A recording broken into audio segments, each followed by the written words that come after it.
Shalom. Kesempatan kali ini kita akan membahas mengenai meneduhkan badai bagian yang kedua.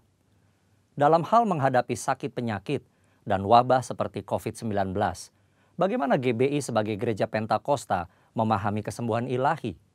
Salah satu butir pengakuan iman GBI berbunyi, kesembuhan ilahi tersedia dalam korban penebusan Yesus untuk semua orang yang percaya. GBI percaya Roh Kudus yang memakai para murid Yesus di Kisah Para Rasul adalah Roh Kudus yang sama yang sekarang memakai murid Yesus pada zaman now untuk membawa kesembuhan ilahi kepada orang sakit. Ada beberapa penyebab mengapa seseorang tidak disembuhkan secara ilahi. Lebih lengkap dapat saudara baca melalui artikel link di caption video ini. Dr. French Arrington dalam bukunya Doktrin Kristen Perspektif Pentakosta menjelaskan, baik Alkitab maupun pengalaman tidak mendukung pernyataan bahwa mereka akan disembuhkan dalam setiap situasi. Dari sisi manusia, kekurangan iman menjadi suatu faktor. Dari sisi Allah adalah berkuasanya kebijakan dan kehendak Allah. Saat ini Allah masih menyembuhkan orang sakit. Tetapi penyembuhan sekarang bukan puncak penyembuhan atau penyembuhan tertinggi. Puncak pembebasan kita selaku orang percaya dalam Kristus terjadi pada kehidupan mendatang. Penyembuhan saat ini adalah suatu tanda dan pencicipan lebih dulu akan penebusan tubuh kita di masa depan.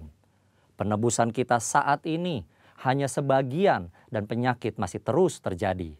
Tetapi apabila Kristus datang kembali, penderitaan, penyakit, keluhan, dan kematian akan berhenti selamanya terhadap orang-orang yang telah ditebus. Bagaimana seharusnya respon orang percaya ketika kesembuhan tidak terjadi pada dirinya? Ikuti apa yang Paulus lakukan. Ia menerima bahwa duri dalam dagingnya yang dapat dikatakan sebagai penyakit dengan hati yang rela, meski Tuhan tidak memberi penjelasan atas semuanya itu. Bahkan ketika Paulus tidak dapat memahami cara kerja Tuhan, ia meresponinya dengan sebuah pengagungan. Oh, alangkah dalamnya kekayaan, hikmat, dan pengetahuan Allah.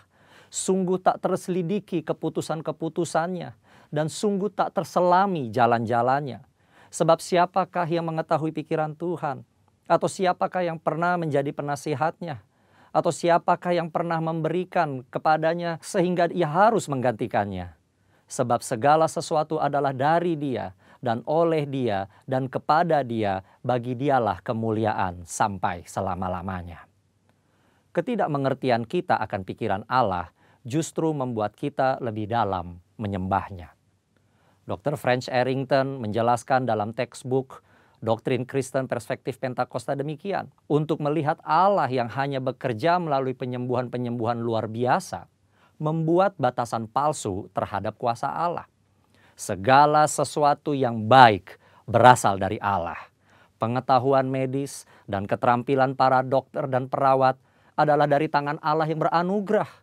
Allah berkarya melalui sarana-sarana, baik yang alami maupun supranatural. Dia berkarya dalam menanggapi iman dan doa umatnya. Dia juga melakukan penyembuhan melalui para dokter dan perawat. Kita harus menggunakan diri kita akan sarana-sarana apapun untuk sarana-sarana penyembuhan yang telah diberikan Allah.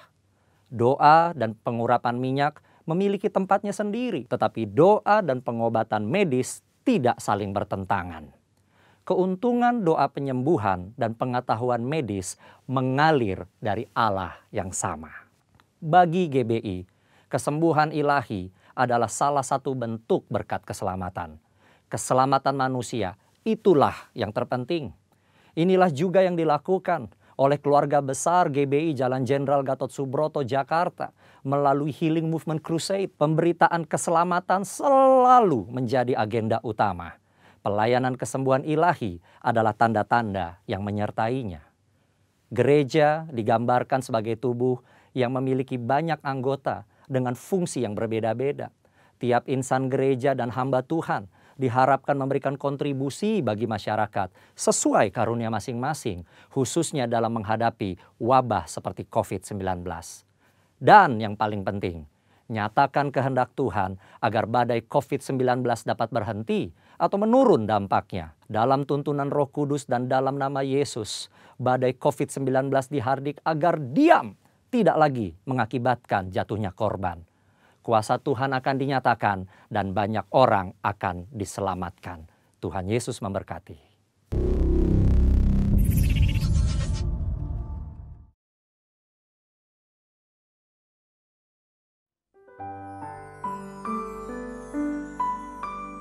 Puji Tuhan, shalom Bapak Ibu Saudara. Kita bersyukur setiap hari yang kita lewati. Kita percaya kita hidup sampai hari ini karena kemurahan Tuhan. Layaklah kita bersyukur, layaklah kita memuji Tuhan. Mari angkat kedua tangan kita bersama-sama. Ini doa kami, nyanyian kami ya Tuhan.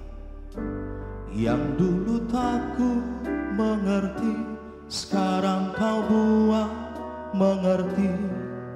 Kau singkapkan mataku dengan kasih-Mu yang tak pernah ku pikirkan. Sungguh telah kau sediakan. Kau curahkan berkat-Mu limpah dalam hidupku. Terima kasih Yesus, terima kasih Yesus. Ku beri syukur hanya bagi-Mu, ya Allahku, ya Tuhanku. Terima kasih Yesus, terima kasih Yesus. Ku beri syukur hanya bagi-Mu. Terima kasih Yesus. Kami berterima kasih kepada-Mu ya Tuhan. Kami bersyukur. Mari nyanyikan sama-sama. Yang dulu tak ku mengerti, sekarang kau buat mengerti. Kau singkapkan mataku dengan kasih-Mu yang tak pernah ku pikirkan. Sungguh telah kau sediakan. Kau curahkan berkat-Mu limpah dalam hidupku. Mari angkat tangan kita bersama-sama.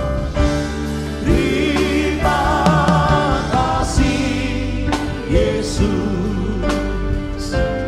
terima kasih Yesus. Ku beri syukur hanya bagi-Mu, ya Allahku, ya Tuhanku. Terima kasih Yesus, terima kasih Yesus. Ku beri syukur hanya bagi-Mu,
Boleh kita berikan tepuk tangan buat Tuhan Yesus. Haleluya. Mari kita bersama-sama naikkan syukur, naikkan penyembahan kita, angkat suara kita.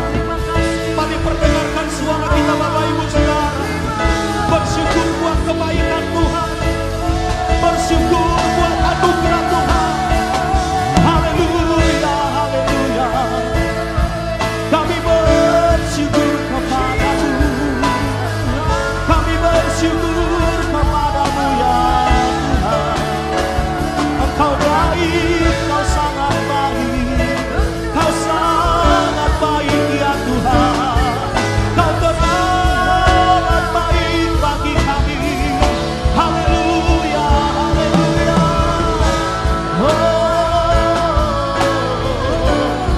Syukur hanya bagimu, syukur hanya bagimu Tuhan. Segala puji dan syukur, segala hormat hanya bagimu. Ya Allah, syandala lama ya Allah. Haleluya, haleluya. Oh, ya Allah ya syandala lama. Ya Allah ya lama. Haleluya, haleluya, haleluya. Oh, syandala lama ya lama. Ya Allah, syandala lama.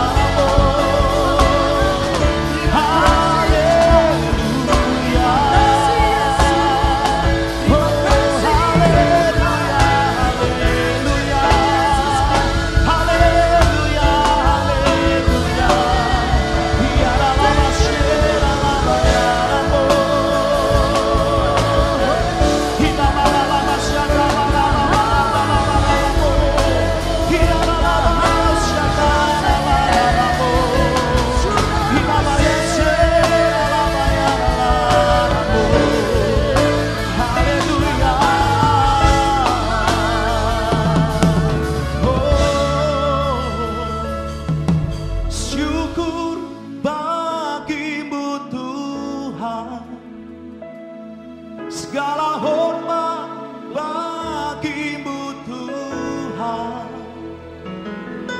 Allah yang mengasihiku. Mari angkat tangan kita.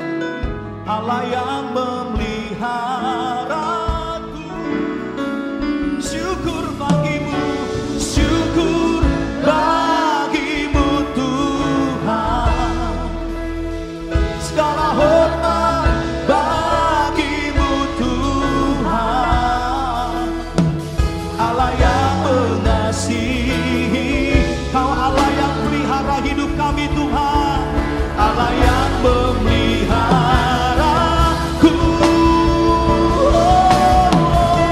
Syukur bagimu Tuhan. Segala hormat bagimu Tuhan. Allah yang mengasihi, Kau Allah yang pelihara hidupku.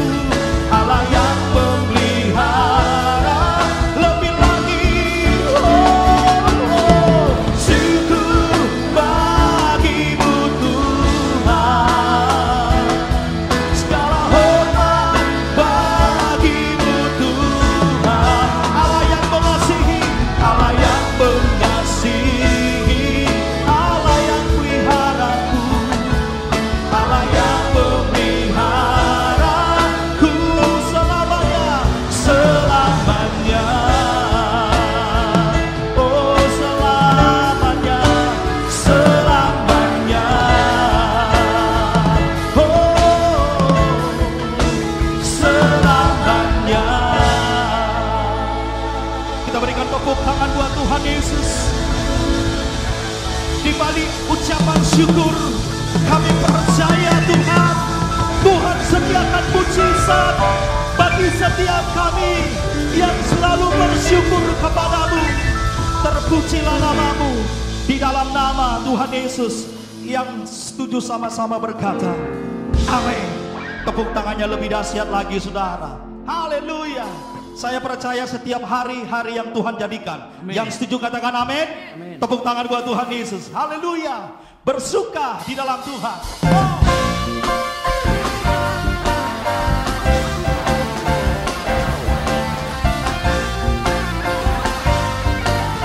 Mari bertepuk tangan sama-sama, saudara. Hari ini hari yang telah dijadikan Tuhan. Mari kita bersuka. Hari ini hari yang telah dijadikan Tuhan. Mari kita bersuka. Di dalam siapa? Kurang keras, bersuka. Sekali lagi, dalam siapa? Dalam Tuhan. Semua bersuka. Bersuka dalam Tuhan. Mari bersuka. Bersuka citalah. Bersuka.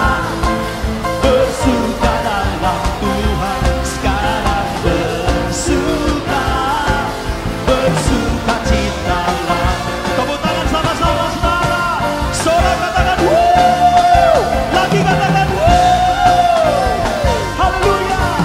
Kasih tahu kiri kanan saudara, hari ini semua. Hari ini hari yang telah dijadikan Tuhan. Mari kita bersuka. Lagi. Hari ini hari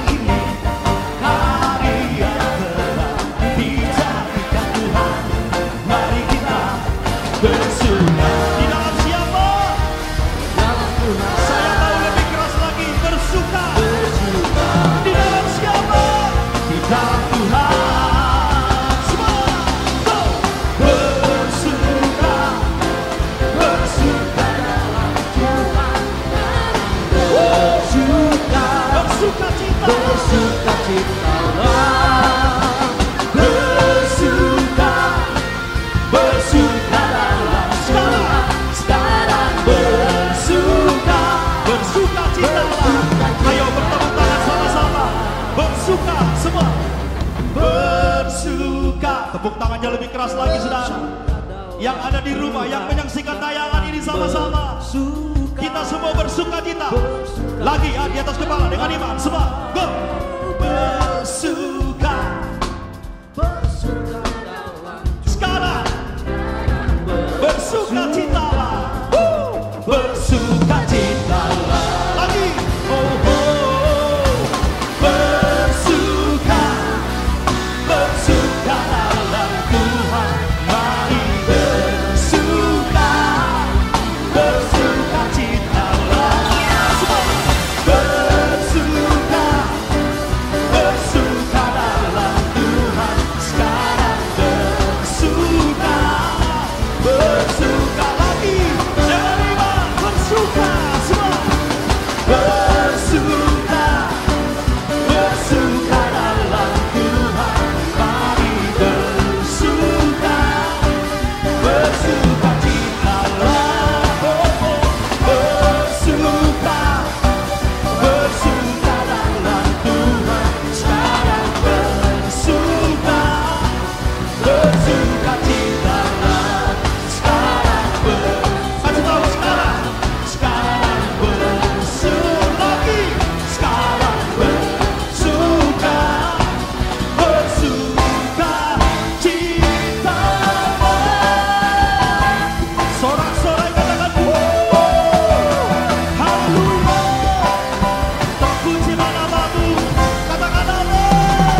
yang kami ingat selalu kebaikan Tuhan dalam hidup kami.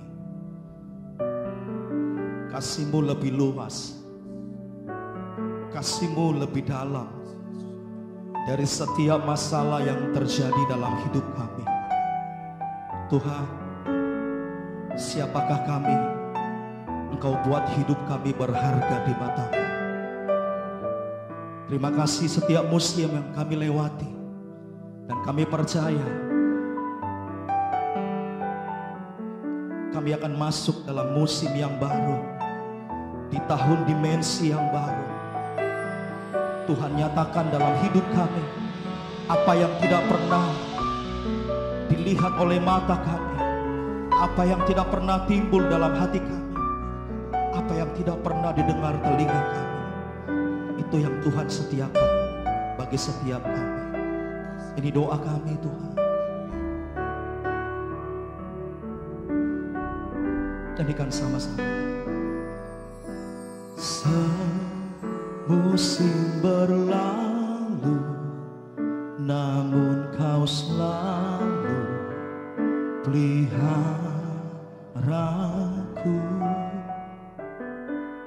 Kasih dan setia-Mu tak pernah layu di hidupku. Lebih luas dari samudra, kebaikan-Mu Bapa takkan habis di hidupku. Lebih tinggi dari cakrawala, tak terbatas kasih-Mu. Sungguh ku bersyukur. Tepuk tangan buat Tuhan Yesus. Nyanyikan. Semusim berlalu, namun Kau selalu peliharaku. Kasih dan setia-Mu tak pernah layu di hidupku. Lebih luas dari samudra, kebaikan-Mu Bapa takkan habis di hidupku. Lebih tinggi dari cakrawala, tak terbatas kasih-Mu. Sungguh ku lebih luas dari samudra, kebaikan-Mu Bapa takkan habis di hidupku. Lebih tinggi dari cakrawala, tak terbatas kasih-Mu. Sungguh ku bersyukur. Mari dengan iman kita bersama-sama angkat kedua tangan kita. Haleluya, dengan iman.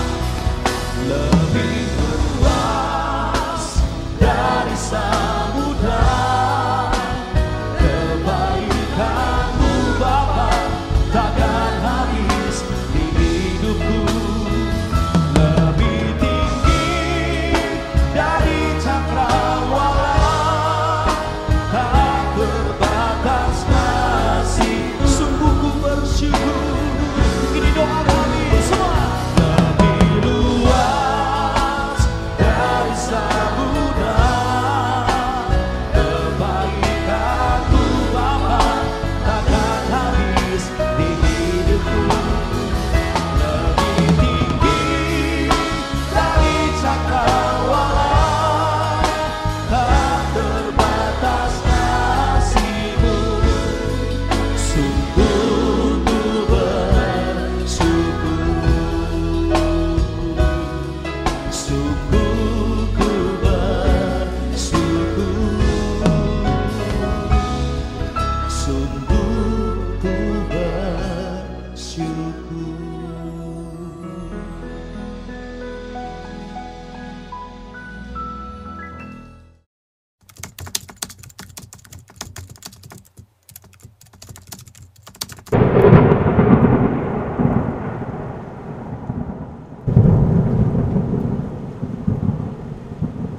hari ini kita hidup di tengah dunia di mana sudah banyak orang tidak punya hope, sudah banyak orang hopeless, tidak lagi punya pengharapan. Banyak orang stuck di rumah, tidak bisa kerja, tidak bisa cari nafkah, stres, depresi melanda. Banyak orang mulai menghadapi hari depan dengan ketakutan. Takut lihat forecast ini, takut lihat forecast itu. Bukan cuma forecast soal penyakit, tapi mulai melihat forecast tentang the coming economic crisis. Krisis ekonomi yang akan datang. Sektor ekonomi sudah tidak bergerak, usaha-usaha banyak tutup, banyak karyawan di layoff, pemasukan berhenti. Lantas bagaimana hidup hari ke depan? Belum lagi mereka yang putus asa ketika mereka kena vonis positif terkena coronavirus, virus corona. In times like this, we really can use some good news. Di masa-masa seperti sekarang, keadaan sukar begini, kita sungguh-sungguh membutuhkan sebuah kabar baik, atau beberapa kabar baik bahkan. Sebab kabar buruk sudah terlalu banyak. Sudah terlalu banyak kabar buruk yang Anda baca. Sudah terlalu banyak kabar buruk yang Anda dengar. Sudah terlalu banyak kabar buruk yang Anda tonton dan lihat. Bahkan sudah mungkin terlalu banyak hal buruk yang Anda dan saya alami sendiri. Rupiah sempat hampir menyentuh angka 17.000. Tapi pagi ini, saudara-saudara, kita dapat kabar baik bahwa rupiah kembali menguat terhadap dolar. Rupiah kembali menguat di angka 15.000 sekian, saudara. Dan ketika saya sebarkan berita itu di salah satu akun media sosial saya, ada satu sahabat menanggapi begini, itu bukan rupiah yang menguat, tetapi dolar yang melemah. Saya jawab begini, saudara, well, a good news is a good news, isn't it? Sebuah kabar baik, tetaplah kabar baik. Buat apa kita membiasakan negative thinking? Bahkan ketika kabar baik pun datang, kita tetap bisa berpikir negatif tentangnya. Sudah terlalu banyak orang negatif, sudah terlalu banyak keadaan negatif. We really can use some hope today. Kita betul-betul butuh pengharapan hari ini. Setiap kali para saksi mata, setiap kali penulis Injil melihat perjumpaan Yesus dengan orang-orang banyak yang menderita, yang susah, yang sedih, yang sakit, atau yang berduka, maka Injil selalu mencatat begini, maka tergeraklah hati Yesus oleh belas kasihan.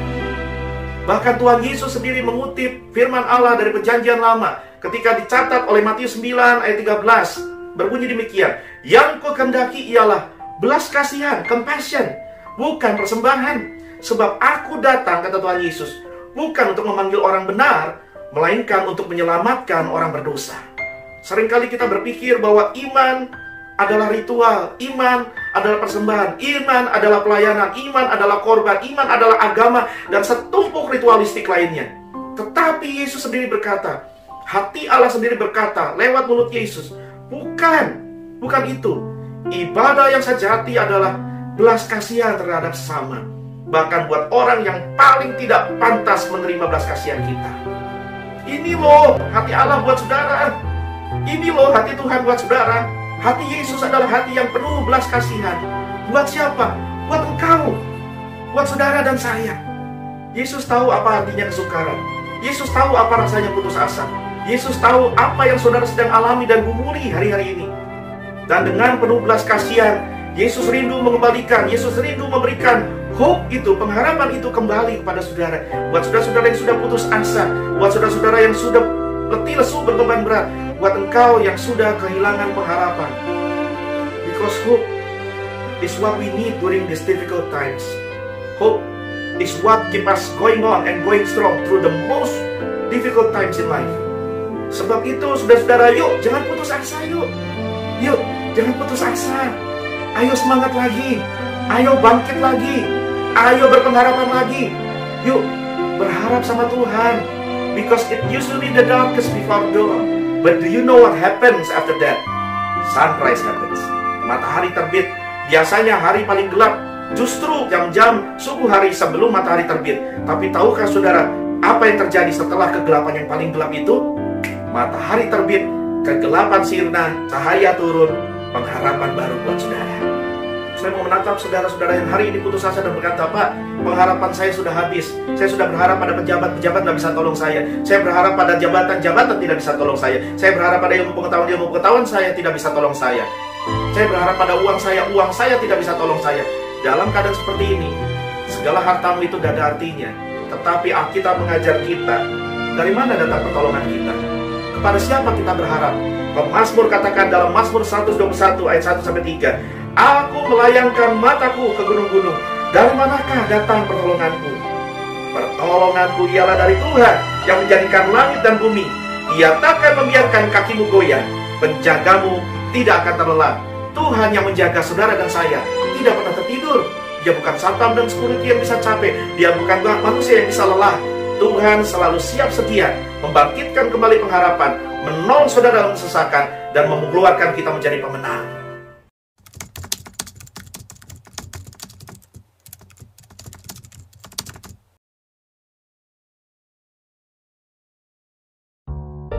Banyak orang stuck di rumah, tidak bisa kerja, tidak bisa cari nafkah, stres, depresi melanda.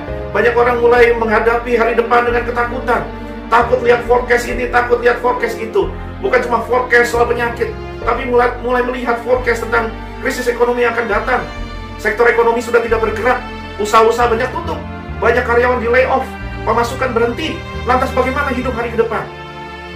Saya percaya saudara setuju dengan saya kalau saya katakan bahwa hidup di dunia fana ini tidak selalu bahagia, tidak selalu aman, tidak selalu lempeng, tidak selalu lurus.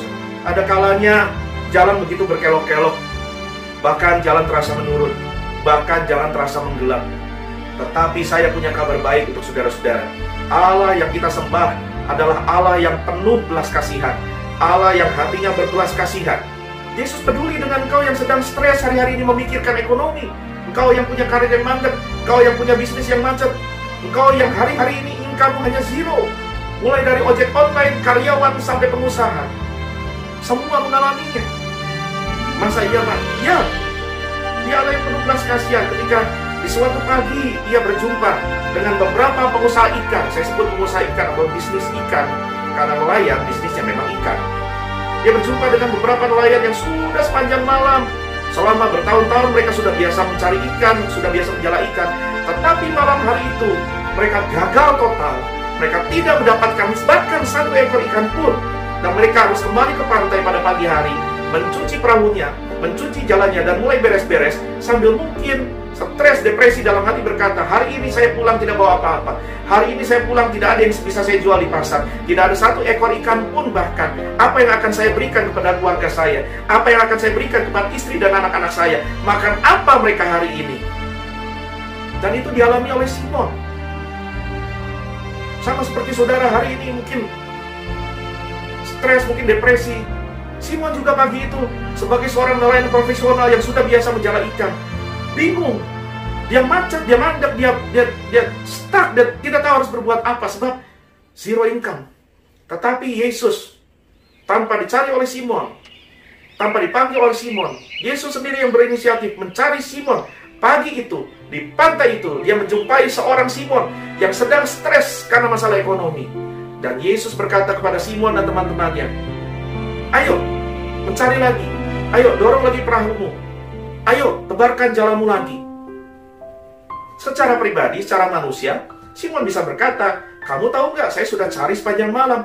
Kamu tahu nggak, kamu ini siapa? Kamu itu mungkin cuma rabi, kamu itu tukang kayu. Saya nelayan profesional. Soal mencari ikan, saya lebih jago dari kamu.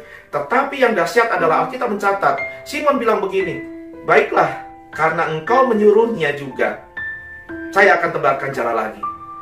Dan benih dari ketaatan itu menghasilkan jala yang koyak, menghasilkan jala yang hampir koyak. Bahkan Simon harus memanggil perahu-perahu temannya datang karena ikan yang dia tangkap begitu banyak.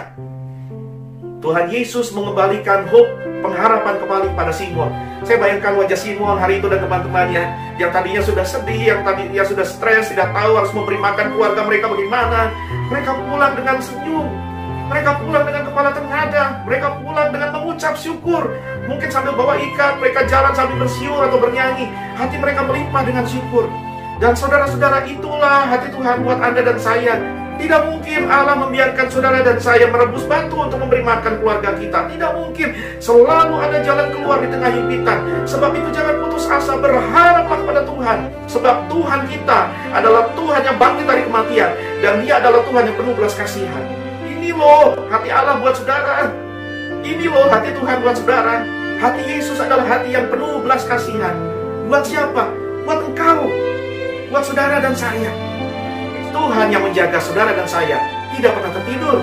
Dia bukan satpam dan security yang bisa capek. Dia bukan manusia yang bisa lelah. Tuhan selalu siap sedia membangkitkan kembali pengharapan, menolong saudara dalam kesesakan, dan mengeluarkan kita menjadi pemenang. Yesus juga peduli dengan engkau yang hari ini sedang menderita karena penyakit. Engkau yang sedang menderita terbaring karena sakit. Yesus peduli. Ketika engkau putus harapan, Yesus tidak putus harapan. Ketika engkau sudah menyerah, Yesus tidak menyerah dan tidak akan pernah menyerah. Ada satu perempuan, ada satu wanita 12 tahun, dia mengalami pendarahan. Bisakah Anda bayangkan? Darah terus-menerus keluar dari dia sepanjang 12 tahun. Dia mungkin sudah berobat kemana-mana. Hartanya, barang-barangnya mungkin sudah dijual untuk pengobatan selama 12 tahun. Dan mungkin ibu ini sudah tidak punya apa-apa. Tetapi hari itu, ketika dia berjumpa dengan Tuhan Yesus, ketika dia mendapati Tuhan Yesus, maka dengan penuh harapan, dia tidak sempat ngobrol dengan Yesus, dia tidak bahkan sempat berkata apa-apa sama Yesus, tetapi imannya membuat dia menjama ujung jumbai daripada jubah yang dipakai Yesus. Dan dengan seketika kita mencatat ada kuasa yang keluar dari Yesus masuk ke ibu itu, dan seketika itu pula pengharapannya kembali, ibu itu disembuhkan. Pada waktu itu juga ada sebuah kolam yang namanya kolam Bethesda. Tradisi Yahudi mencatat bahwa setiap kali ada malaikat dari surga turun dan menggoyang bangkitkan air di dalam kolam itu, maka semua orang sakit yang sedang menunggu kejadian itu terjadi akan berlomba-lomba masuk ke dalam kolam itu. Dan oleh karena kuasa Allah yang sedang bekerja di kolam itu, semua yang sakit akan sembuh. Tapi hari itu di kolam itu ada seorang pria yang sakit dan sudah terbaring selama 38 tahun. Selama 38 tahun dia tidak dapat membawa tubuhnya masuk ke kolam itu setiap kali malaikat turun dan menggoyangkan airnya. Selama 38 tahun tidak ada satupun orang di kanan kiri yang peduli untuk menolong dia jalan ke situ. Mungkin pada 38 tahun itu, pada hari itu, pengharapannya sudah habis. Dia sudah putus asa. Dia sudah tidak punya hope. Dia sudah hopeless. Tetapi Tuhan Yesus tahu, bukan dia yang cari Yesus. Yesus yang cari dia. Dan ketika Yesus menemukan dia, Yesus berkata, "Bangkitlah, angkatlah tilammu dan berjalanlah." Ketika Yesus menjumpai orang itu, pada hari itu penantiannya selama 38 tahun selesai. Karena hari itu dia bangkit berdiri tanpa masuk ke kolam. Dia pulang ke rumah, ketemu lagi dengan keluarganya, mungkin ketemu dengan anak istrinya, dengan tubuh yang sehat. Saya tahu persis apa yang saya katakan, saudara-saudara. Saya pun mengalaminya. Berkali-kali saya divonis mati, divonis mati, divonis mati. Hari ini, oleh kasih Tuhan dan kuasa Tuhan, saya masih berdiri dan berkata-kata kepada saudara. Bukan cuma karena saya percaya mujizat masih terjadi, tetapi karena saya percaya di dalam Yesus selalu ada hope, selalu ada pengharapan, dan bahwa Tuhan Yesus adalah Tuhan Allah yang penuh belas kasihan. Itulah Allah yang kita sembah.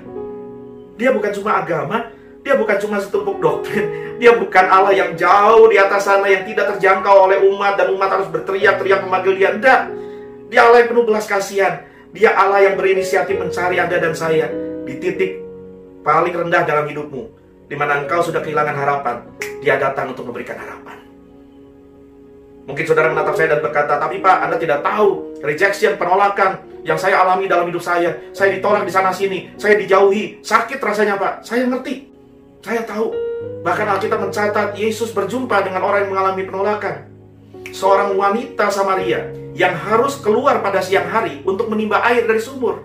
Karena biasanya air ditimba dari sumur pada pagi hari. Tetapi guna menghindari orang, dia terpaksa harus menimba sumur tepat ketika matahari berada di atas kepalanya pada siang hari yang paling panas. Kenapa? Satu, dia orang Samaria. Orang Yahudi menganggap orang Samaria kafir. Mereka tidak bergaul dengan orang Samaria. Dianggap setengah manusia, darahnya tidak halal. Yang kedua, ternyata wanita itu punya reputasi. Tuhan Yesus membuka kehidupannya. Dia sudah menikah 5 kali dengan 5 pria yang berbeda. Dan hari ini dia tinggal dengan pria nomor 6 yang bukan suaminya. Dengan kata lain, satu kampung itu tahu bahwa orang ini bukan cuma kawin terus, tetapi dia hari itu sedang kumpul kebo. Tidak ada yang mau menimba air di sumur bersama dia. Setiap kali mungkin dia pada pagi hari menimba air, mungkin orang-orang lain mencibir, mungkin ibu-ibu lain mencibir, mungkin wanita-wanita lain mulai mengatakan hal-hal yang pedas yang menyakiti dan melukai hatinya. Tetapi hari itu Yesus dengan sengaja menjumpai dia, karena Yesus mau memberikan pengharapan kembali kepada dia.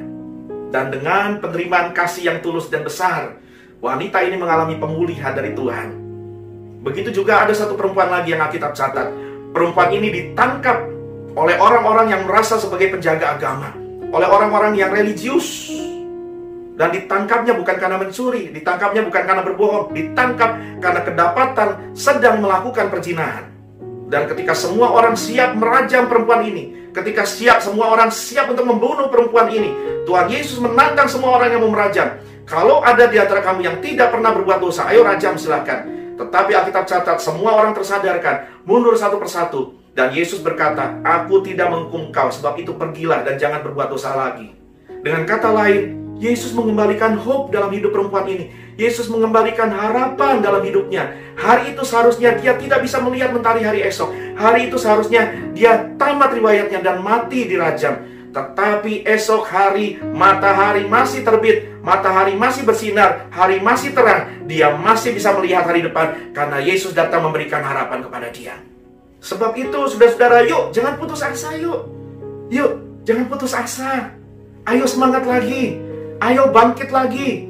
Ayo berpengharapan lagi. Yuk berharap sama Tuhan. Because it usually the darkest before dawn. But do you know what happens after that? Sunrise happens. Matahari terbit. Biasanya hari paling gelap justru jam-jam subuh hari sebelum matahari terbit. Tapi tahukah saudara apa yang terjadi setelah kegelapan yang paling gelap itu? Matahari terbit, kegelapan sirna, cahaya turun, pengharapan baru buat saudara. Mungkin hari-hari ini engkau sedih dan putus asa seperti yang dirasakan oleh murid-murid pada hari itu. Oh, junjungan mereka, guru mereka, pengharapan jiwa mereka, entah harapan apapun yang mereka punya, dibunuh, mati, dan sekarang terbaring kaku di kuburan. Mereka kehilangan harapan, mereka kocar-kacir lari bersembunyi, saudara-saudara. Bahkan mereka lari bukan cuma pada saat Yesus disalib. Mereka lari dari pertama kali Yesus ditangkap di Taman Getsemani. Mereka bersembunyi ketakutan. Tetapi kita tahu apa yang terjadi. Ketika Jumat Yesus mati pada hari yang pertama, lalu diturunkan dari kayu salib, lalu pada hari yang kedua di hari Sabat, Yesus terbujur kaku. Bagi murid-murid, mungkin itu adalah hari Sabat, hari Sabtu yang paling gelap dari hari-hari yang pernah mereka hidupi. Pengharapan hilang rasanya. Bahkan nafas ini sesak rasanya.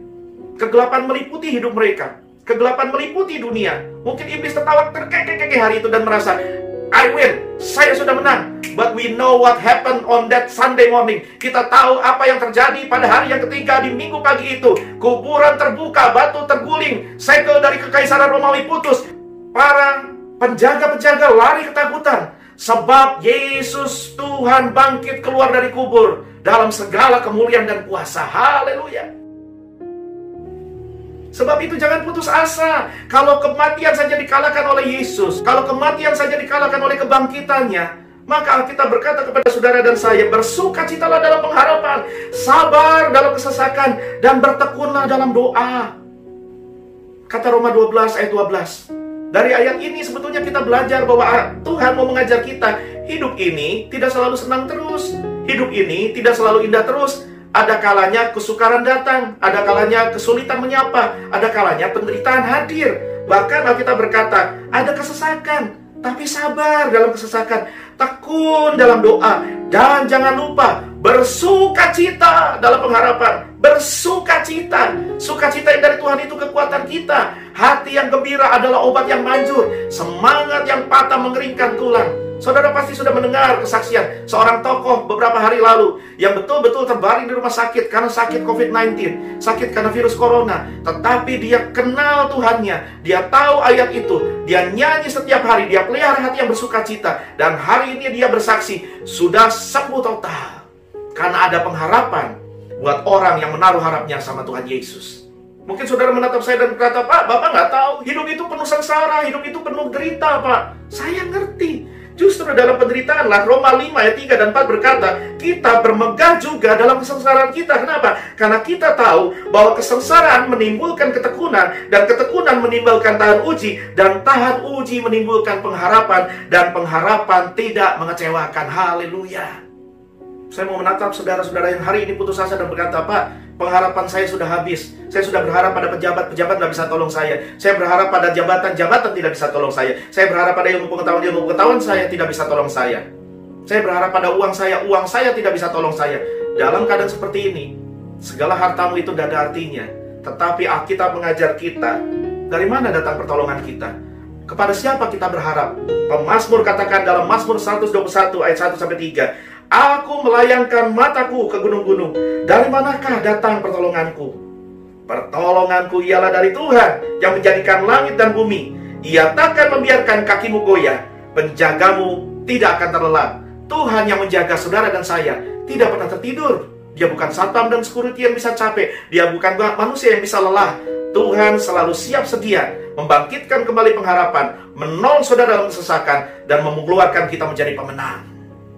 Itu sebabnya saya mau katakan sama saudara, hari ini karena kubur Yesus kosong, sebab dia bangkit, sebab dia hidup, maka ada harapan buat saudara-saudara. Bukan hanya harapan seperti yang kita sudah bahas di Jumat Agung lalu, untuk kehidupan yang akan datang, yaitu hidup kekal. Kita tidak akan binasa di neraka. Kita akan hidup selama-lamanya bersama Tuhan Allah kita di surga yang mulia.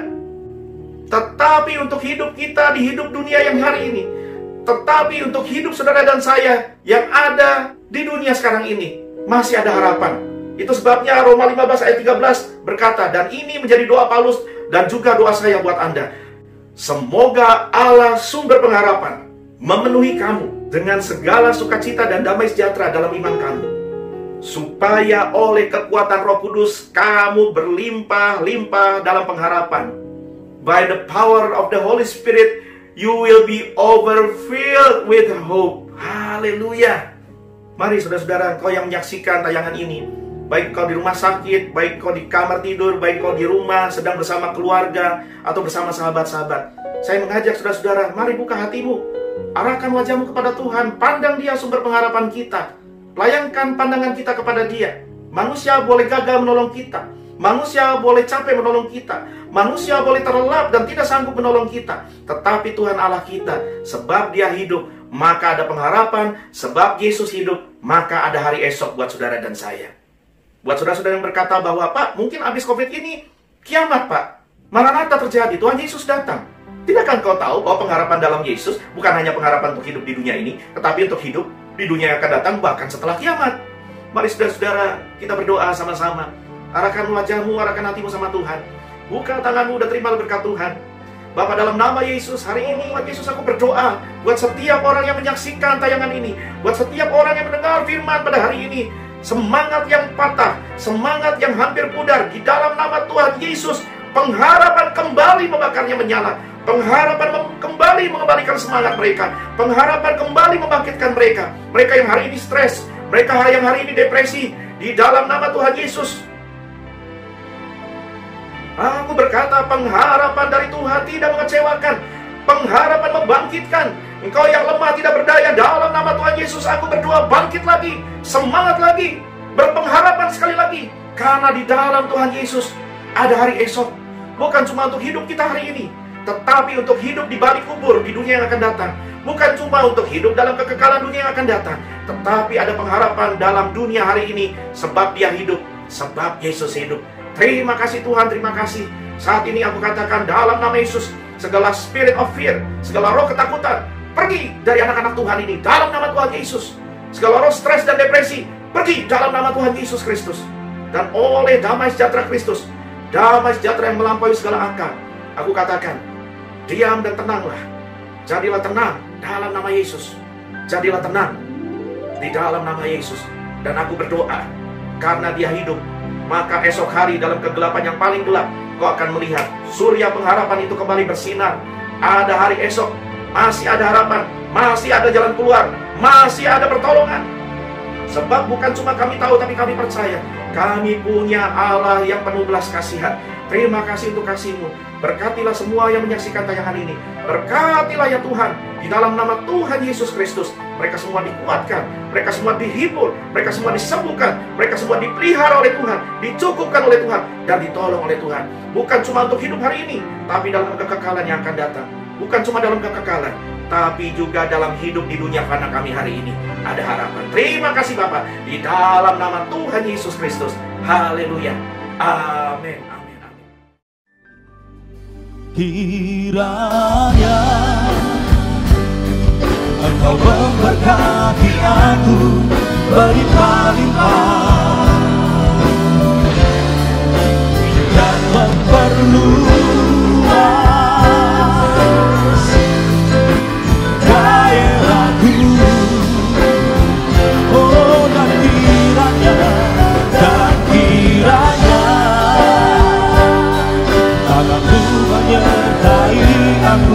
dan melindungi aku daripada malapetaka, sehingga kesakitan tidak menimpa aku. Mari angkat dua tangan kita dengan iman. Kiranya Engkau memberkati aku melimpah-limpah dan memperluas daerahku, dan kiranya tanganmu menyertai aku dan melindungi aku daripada malapetaka, sehingga haleluya tidak menimpa aku, sehingga kesakitan tidak menimpa. Sekali lagi sama-sama dengan iman. Sehingga kesakitan tidak menimpa aku.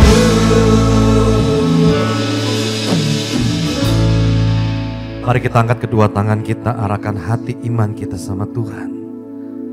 Kami terima dimensi yang baru atas hidup kami, kesehatan, usaha, pekerjaan, studi, pelayanan. Sebab kasih yang limpah dari Allah Bapa buat hidup kami naik bukan turun, jadi kepala bukan jadi ekor. Cinta kasih anak yang tunggal Tuhan Kristus membuat perjalanan hidup kami pasti beruntung dan berhasil. Keluarga, rumah tangga kami disebut berbahagia. Persekutuan kuasa Roh Kudus menjadikan kita menjadi garam dan terang dunia, menjadi saksi Yesus yang sempurna sampai Tuhan datang menjemput kita di awan permai, bahkan sampai selama-lamanya. Kita yang percaya terima berkat Tuhan dan mau jadi berkat, sama-sama katakan amin. Tuhan Yesus memberkati kita semua berlimpah-limpah. Shalom.